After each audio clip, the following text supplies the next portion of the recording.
Hey guys, I got a chance to go to Congaree National Park, which is located in South Carolina. It's a remote place. It has a river and it also has a lake, so you can paddle. But make sure you check out the weather forecast before you go out there. I got a chance to walk the boards, the high and low boards. A guy called an owl over and he just sat on the perch and watched us and allowed us to film him. There he is right there. I went during May, but the summertime you might want to be careful because there are a lot of mosquitoes. I wore deep woods off, which was fine for me, and I went in May and it was beautiful, but it was flooded. I didn't get a chance to go all the way around the boardwalk loop, but here are some pictures of it. I also took a hike. I had all trails downloaded because the cellular service is a little bit spotty up there, so you might want to be careful with that. And it was overall an awesome hike, awesome trip. The rangers are very knowledgeable, and it reminded me of the Louisiana Bayou. Also, they had a Firefly Fest, which was in full swing when I was there. At night, you can go out there because there are a big concentration of fireflies. So you might want to look into that and check it out as well. But it was just a great time. This is episode 20, folks. Yes, episode 20, and this is On the Road.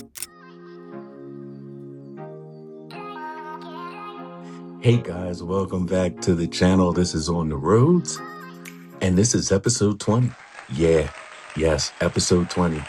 It's been a great ride so far. I've been having a lot of fun thanks to the people who have been supporting the channel. Also, the ones who have decided to subscribe or the ones have been watching and catching up on as many episodes as you can is very appreciated. I'm still walking around giving out stickers and trying to get people to watch as much as we can. That's the thing that takes time. We'll grow as we go along. I'm going to stick with it.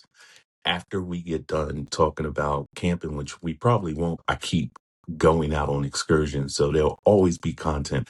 We will switch gears here and there. We will talk about subjects that are sensitive, also subjects that need to be talked about and be fun and have people on. Try to get this channel some traction. But the featured national park is Congaree National Park, which is located in South Carolina. Before I pushed on to Congaree National Park, I got a chance to spend time with my friends in Myrtle Beach. It was my first time there. Shout out to Ron and Tammy for opening up their home, allowing me to hang out. They had a bedroom for me. I was able to get a good shower. We had some food. I also was able to wash clothes and take care of some of the things I want to being on the road and not knowing where your next shower is coming from or what kind of food you're going to eat. But it was a great time. I hung out there. I didn't know that certain parts of Myrtle Beach you could just ride around in a golf cart. We were golf carting it. They took me to a couple of state parks, and one of the things I didn't know is South Carolina got gators. We were able to see a couple of gators. We went gator hunting. We did see a couple of them. Congaree has a river that snakes through. You can go out there. You could paddle if you want. You can fish. You just have to pay attention to the weather because it rains. And when you get under the canopy, it reminds me of Louisiana Bayou. It could be sunny out. It's not sunny when you're walking. They have a lower boardwalk and a higher boardwalk. When I went out there, the park ranger had told me, listen, I did some research. And she said, if you go to the lower boardwalk, there's a possibility you might not be able to make the loop because it floods. I go out there and I'm on the lower boardwalk. I'm walking. She told me it could either be ankle, knee deep, or chest deep walking through this water. And talking about there were gators out there, not having it. I did walk out there in the intro. You'll see film of lower and higher boardwalk. The loop was incredible. It was fun. One interesting fact about Congaree National Park is the largest old growth bottomland forest in the southern U.S. When you go out there, you'll see it has Spanish moss. And I didn't know Spanish moss also belongs to the same plant family as the pineapple. A little interesting factor out there. You will see turtles, you will see snakes, you will see fish.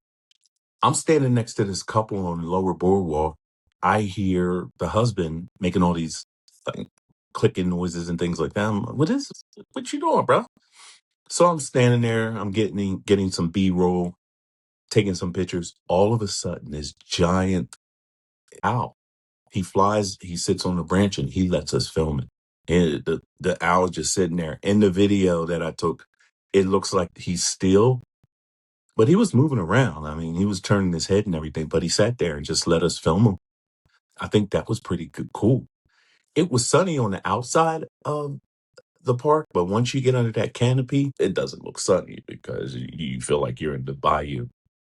Also, if you go in the summertime, just know that you're probably going to need some kind of insect repellent because the mosquitoes are pretty bad out there. I went around the second week of May. I sprayed some deep woods off on me and I was fine. There wasn't a lot of bugs out there at the time I went. Also, they have a firefly festival, which I didn't get a chance to partake in, but you could go there and you can register right around May. Check your calendars and see when it is. They have a high concentration of fireflies out there. And they have this thing at night, right at dusk, when the fireflies start coming out. The kids, everybody, you go out there, the rangers will take you out there so you can see the fireflies. There's spotty cell phone service out there. Make sure if you have all trails, download a map, bring a map with you, bring a compass. You can get lost out there. I went on a hike. I left the boards and I went on, I think it was a 1.2 mile hike. At first, I thought I was lost. I ended up seeing a couple out there. They were headed the same way as me, so I wasn't as nervous. We just kept looking at our phones. I could see they were looking at GPS. I was looking at my phone on all trails. We made it back. Awesome hike in the middle of the forest. It was pretty cool. It was a little scary. I was by myself, but it's all right. Still had fun. They also have a lake out there too that you can go out there and fish. Just pay attention to the weather reports. I would look and see if it's raining or not. It rains a lot there. It looked like it had rained a couple of days prior to me to coming out there. So yeah, just make sure you prepare. Make sure you wear layers. I had on pants and long sleeve hiking shirt, the insect repellent, just in case. I didn't want to mess around. Visitor center is awesome. The rangers are awesome. They give you a lot of information, and you can walk right out of the visitor center onto the boards, do the board loop. After the board loop, you make your decision about what you can do. They have hikes to the river. You can hike out to the lake. It's all up to you, whatever you want to do. I spent the whole day out there exploring. You can do a 2-day thing if you want to. There's places in the area where you can camp and hang out. If you're that nature kind of person, it's cool. I was good for a whole day trip. It was fine with me. I was able to see what I wanted to see. Like I said in the intro, you can see everything that I saw, and the pictures were great. You don't even think you're in South Carolina when you see it. Uh, Under the sea pottery. Shout out to Pam. Yeah, I'm drinking out of my mug here. Switch gears a little bit. The Hoover Dam for America's 250th birthday, what they did was they put an American flag about the size of a football field on the side of the dam. At night, it lights up red, white, and blue. And they have on the rocks stars when it gets totally dark. I took a ride out there to check it out. Of course, take a look at it up there uh, over top of me. But oh man, it was so worth the drive. It was a 45-minute drive. Got out there, parking wasn't that bad. Walked up on the Tillman Bridge. Tillman Bridge is a marvel in itself. Once I got up on the Tillman Bridge, there were people there. It was a turnaround. Some people were coming up to take pictures and leave. I got there around sunset. So I wanted to hang out just so it got dark enough that I could get pictures of with lights. I just heard though, because we had a couple of days of high winds, they had to take the flag down because of wind. They don't know if it's going to be put back up. They put it up on Memorial Day and was supposed to take it down July 4th. I don't think it's still up. I think they took it down, and I don't know if they're going to put it back up before July 4th. Hopefully they do. I'll have to do some research and check into it and see if they put it back up there. If you're in the Vegas area and you get a chance, you got to drive out there and check it out. Everybody should see this. Happy birthday, America. It was fun. There's been a couple of bear attacks. There was a bear attack in Yellowstone or Yosemite. Yosemite, I'm sorry. They were out in Yosemite. There was this family and two brothers. They separated from the family. They're hiking. One brother, I think he was 14 years old. He was a little bit further up from his brother hiking and surprised the bear. Bear starts attacking him. Big brother hears it, comes to the brother's defense, and the bear attacks him. Luckily for both of them, they were able to get away from the bear. Another gentleman that was out there hiking found the older brother. So he did what he could as far as rendering first aid to the guy. And then they went and they found the 14-year-old. They were both airlifted out. They're both going to survive. The guy that found them said it was one of the most horrific things he has seen in a long time. A bear attack is brutal. If they swipe at you with those claws, they can rip your head open, like your skull can be exposed, and they can bite your arm and crush your arm. They're powerful animals. Remember that we're on their turf. We're going into their country, and a lot of time, if it doesn't have anything to do with the bears and their babies, surprising a bear coming up on them, especially if you're walking around in brush and things like that, you surprise a bear, he's going to attack you 9 times out of 10. You're, I'm talking about surprising it.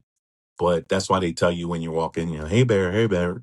Make sure you make noise and all that good stuff. I don't know what they were doing out there, if they were making noise or anything like that. They were just having a good time. They were just being brothers out there in the national park trying to have a good time. Got attacked by a bear. In Glacier National Park, in the same time span, a hiker was attacked, but this hiker didn't make it, and someone found him while they were hiking. Yeah, it was a grizzly attack. Grizzlies, they say, are the aggressive ones. So he was attacked by a grizzly. And then I just saw a news report 2 nights ago where a gentleman, he went out and he was attacked, but he survived. He said that he was walking, surprised the grizzly attacked, put his arm up, bit his arm, dragged him about 20 feet or so, maybe a little bit more, then let go. So just be careful when you go out there. Wildlife's out there. We're on their territory. We're invading their space. So just be respectful. I saw a Yellowstone video where there's bears out there and people are trying to walk up on the bears. You know, these things are wild animals. The bison, people are walking up on bison. Yellowstone decided to get rid of their timed entry. They had a timed entry. I went in when there was a timed entry, and Yellowstone tends to get so busy. When I was there, I was on a weekday and it was heavy. On the weekend, it gets worse. When I went to Mount Rainier, I couldn't even get to the visitor center because I legitimately, I'm not joking, it's about 200 people. People were parking a mile away to walk up to the visitor center. Because right at the visitor center, there's a trailhead where you can hike Rainier and all that good stuff. They got rid of time entry. Sometimes if you don't get there early in the morning, it's like a parking lot. These national parks, I'm so glad I got to do this national trip when I did, because they had timed entry. A lot of times I went to national parks on a weekday. I didn't have the issues, with the exception of Rainier. I didn't have the issues in the marquee ones like, Yosemite. I didn't have a problem. Sequoia, I didn't have a problem. Yellowstone, I drove from the Tetons into Yellowstone. They have some different entrances. So I went in outside of Jackson Hole. I told you guys that. I went outside of from Jackson Hole, and I didn't even have to wait in line. I drove right in. And you have to drive anyway. Yellowstone is just huge, humongous. But Yosemite, I had to wait a little bit to get in Yosemite. But once I got in, I didn't have too much problems navigating. It was a little crowded in the little city there that they have, where they have the market and all that stuff, and you can rent things and all that good stuff. It was a little crowded there, but it was not a big deal. I didn't run into any big uh, backups or delays or anything like that. Just be mindful when you're going out to the national parks that there's a possibility you're going to be waiting around to get in or wait around to get to your attraction. Under the sea pottery, it's starting to get hot again in Vegas. We had some 100-degree days. The next couple of days, it's going to be high 90s, and then we're going to get right back to 105, 107. It's going to be hot. If you do not like the heat, don't come to Vegas in the summertime. The heat is unforgiving. It'll be crazy out here. You come out here, you're like, oh my God, it's so hot. And people, it's a dry heat. Nah, that shit's hot. I don't care how you slice it. The locals, if it's over 105, we're inside until the sun goes down. I got the air pumping right now in here. Um, the lighting is a little hot, but that's okay. Gets hot. Then we got the pool deck over here. We don't got to worry too much about that. Also, there's still t-shirts and hoodies. If you need one, let me know. Hit me in the DMs or message me. I'll see if I have your size and I will ship it to you. The t-shirts are 25, hoodies are 35.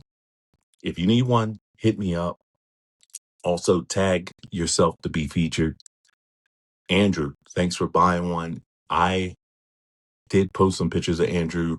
I'll put a picture up here for you, brother. Thanks you for your support. Andrew watches the podcast. Andrew asks me questions. I know he tunes in. And listen, you don't got to watch me. You can just turn it on and just listen while you're doing your morning thing. Instead of doom scrolling, watch the podcast. Do the right thing.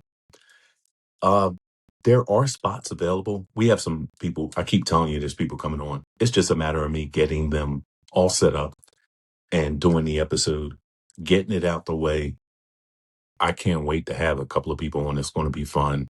It's been my fault. So we're going to get our people on. And just to let you know, we have analytics that let us know the numbers of who's watching, who's not. And I'm not complaining. It's funny, though, how you'll have so many friends and people that say they will support the channel. And there are people that I'm cool with that haven't even seen one episode. People that talk to me on FaceTime and call me and see how I'm doing haven't seen one episode. Isn't that strange? But, you know, thank you, non-followers. The 72% of you who watch, appreciate you. Under the Sea Potter. If you get a chance, go on Under the Sea Pottery and look at Pam's website. You can get mugs, you can get dishes, things to hold your crystals, whatever you need. She can probably do it for you. So give her a shout. I don't complain too much about gas prices and all that. Half a tank of gas to go to the Hoover Dam, $47. Half a tank. Yeah, half a tank of gas, $47. And that's with my discount. Put my phone number in, you get the discount, $47.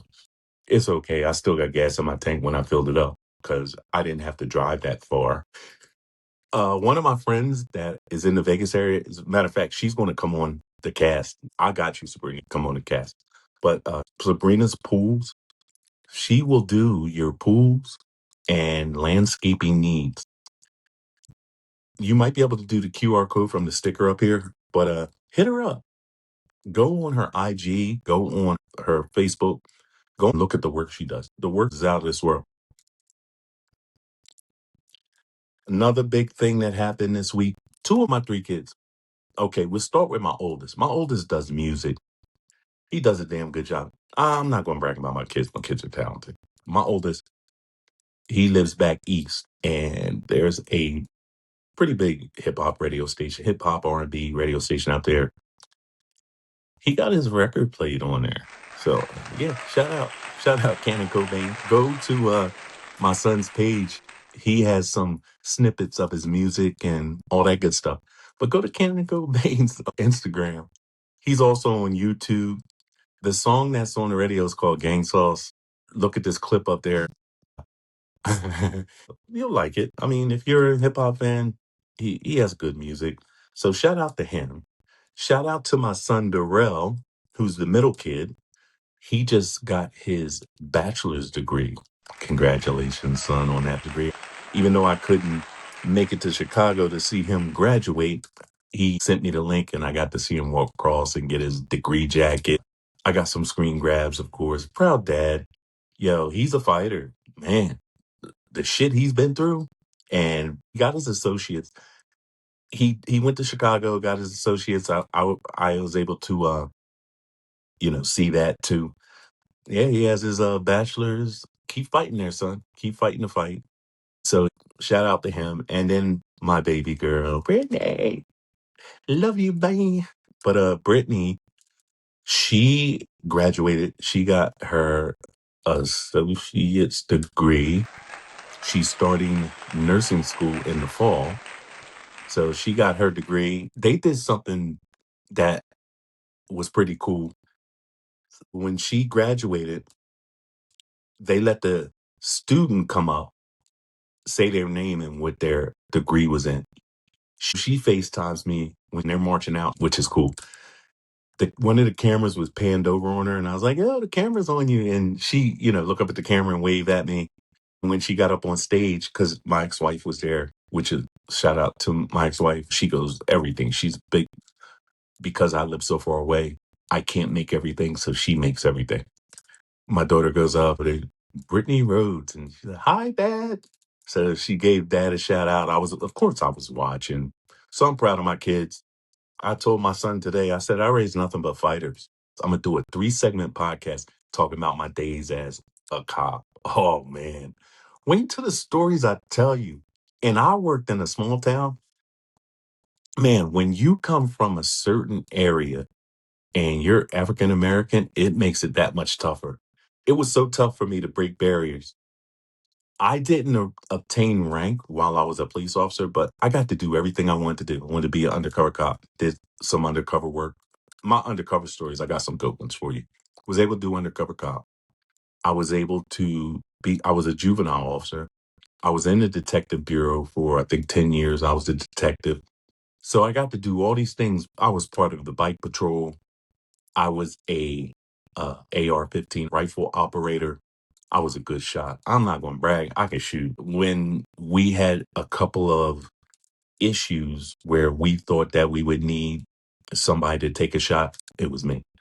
The only reason I didn't become a SWAT team sniper, the way our SWAT team was set up in New Jersey, it was county. So if a page went out, there would be several officers from several different police departments. They would have to come to a staging area, get all their SWAT equipment squared away, then jump into SWAT vehicles and go to the location. You had to score a certain score to be a sniper.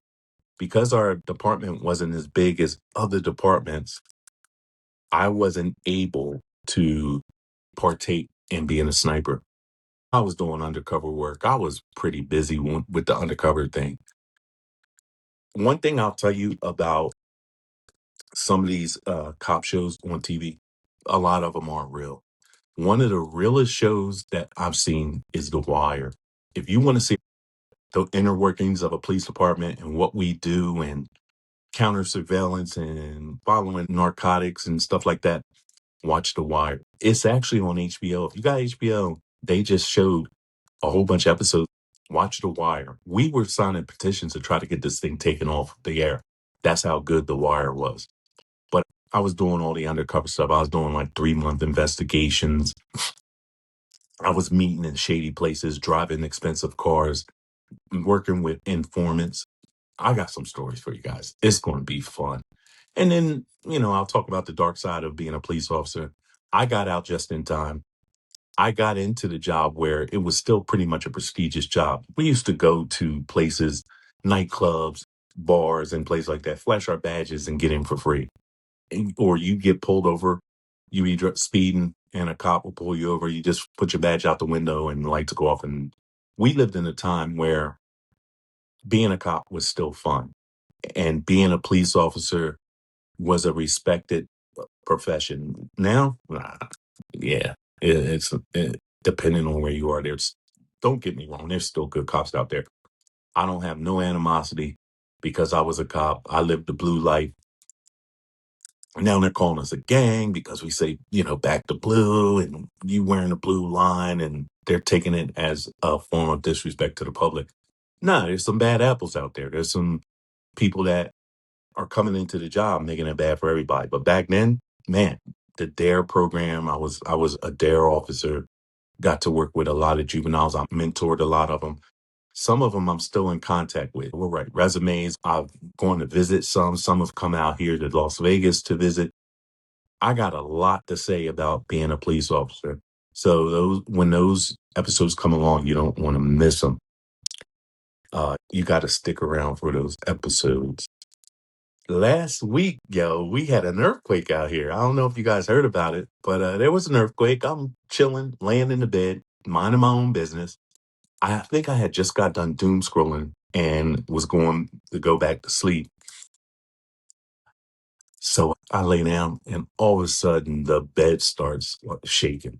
I got this big bed. It's like a sleep number bed. It's moving from side to side. All right, what the hell's going on? And I was like, oh man, that's an earthquake. So it went on for like 7 to 10 seconds. Around halfway through, I stood up and I could feel the building, because I live in a high rise. I could feel the building swaying. And then I waited for like 5 minutes. I didn't post anything on any social media platforms. And about 7 to 10 minutes, Fox 5 News, that's one of our big news outlets out here. Did you feel that earthquake? Yeah, I felt it. So, yeah, when I first got out here in 2019, July 3rd and July 4th, we had two earthquakes. The second earthquake on July 4th lasted close to a minute, and it was shaking. The building was just all over the place. Things were falling off my wall and everything. And so I'm watching the press conference, and this scientist said, we're about to have an aftershock in 3, 2, 1. All of a sudden, I feel an aftershock. The earth starts shaking again. If you've never had the pleasure, it's not really the pleasure. If you've ever felt an earthquake, it's interesting. It's a weird feeling. It makes you a little sick. It makes you a little dizzy, depending on how your body reacts to it. But I get dizzy. I didn't get dizzy this time because it didn't last long enough.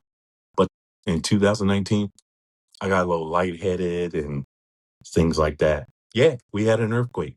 And then I think over there on the East Coast, there was an earthquake. Some of my friends felt that in Miami. I think abroad, there was some really bad earthquakes over there. So the earth's moving around, folks. So just be aware of it, that there's some earth movement under the sea pottery. So before I go, if you're ever in downtown LA, the Broadway area, go check out a friend of mine. I met him through my son, but his name's Jade, and it's chicken, shrimp, and fries. I won't talk about a place to go eat or a business to patronize if I don't have knowledge of it myself. Go downtown LA, go check out Jade. You will not be disappointed. And he has deep fried Oreos. I went, my friend had a layover at LAX. I was just driving to LAX to see her while she had her layover, go see Jade, get some food, and come back. And sure enough, that's what I did. So I came there. Jade was just setting up. I went and had a couple drinks on the rooftop in downtown LA. Awesome people. The bartenders were great. I come back, Jade's all set up. So I get a platter for there.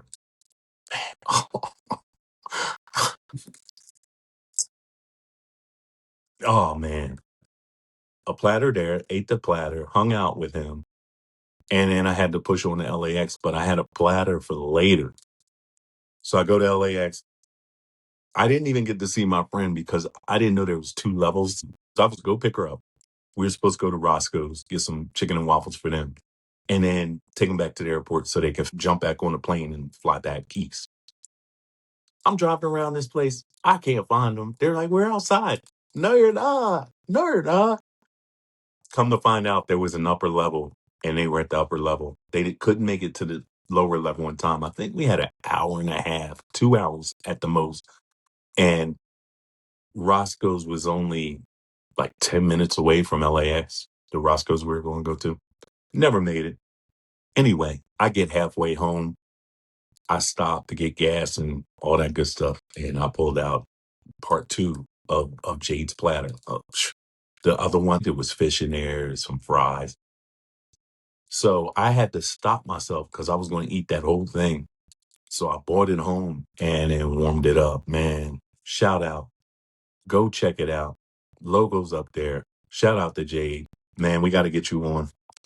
Uh, Go check him out. Cannon Cobain. Go check my son's Instagram page out. Listen to some of them snippets. And yeah, maybe he'll be famous one day. And maybe I could be his bodyguard. I'm plugging myself, son. Just letting you know. I do have a background in being a bodyguard. Early on in his career, I did some of his management, and I also did his bodyguard work. So he's easy to work with. He's a very humble kid, flashy. Well, so is his dad.